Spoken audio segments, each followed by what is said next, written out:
আপনার মতে একজন উদ্যোক্তা সবথেকে বড় একাকিত্বের জায়গাটা কোথায়? একাকিত্বের জায়গাটা হচ্ছে যখন আপনি বড় পরিসরে কাজ করতে চাইবেন, টাকার প্রয়োজন পড়বে, টাকা পাবেন না। পাবেন না মানে পাবেন না। এবং এটা সেটা ছাড়া থাকে না যে আপনি অনেক বেশি কাজ করছেন, আপনার ফ্যামিলি, আপনার পছন্দের মানুষকে আপনি সময় দিতে পারছেন না। তখন তো আপনি নিজে একাকিত্বে ভুগছেন। বিকজ আপনি কাজ নিয়ে ব্যস্ত। আপনি কিন্তু আপনার পরিবার, আপনার পছন্দের মানুষকে সময় দিতে পারছেন না।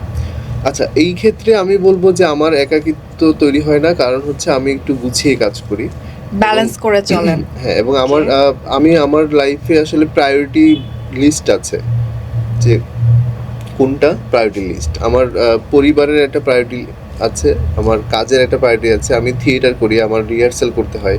হুম। সেটার একটা প্রায়োরিটি আছে এবং ওই প্রায়োরিটি ওয়াইজ আমি আসলে সেট করি কোথায় কতক্ষণ সময় দিব। আপনার ফ্যামিলি আপনাকে কতটা ইন্সপায়ার করে কাজের জন্য?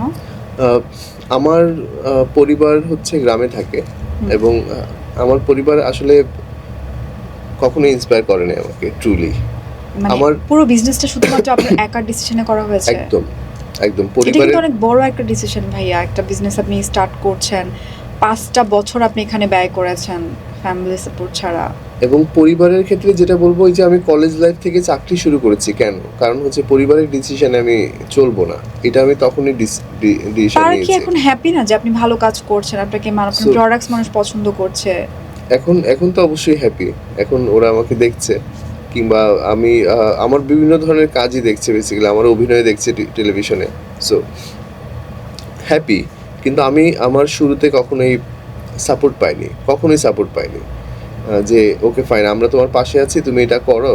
নো, এরকম ছিল না। তারা সবসময় এটা জেনারেলাস জায়গা থেকে ভাবতো, যেটা বাকি, ডক্টর, ইঞ্জিনিয়ার হতে হবে। হ্যাঁ, যেটা হুম, বাকি 100 জন ভাববে ভাবে। ওই জায়গা থেকে। কিন্তু এই যে ভালো লাগার পিছনেও পেছনে যে ছোটা যায়, ওইটা হচ্ছে আনন্দের। ওইটা হুম। হয়তো আমাকে আর্থিকভাবে আনন্দ নাও দিতে পারে, কিন্তু বাট মেন্টাল পিস। মানসিকভাবে যে আমাকে শান্তি দিবে, ওই জিনিসটা ওরা বিশ্বাস করে না আসলে।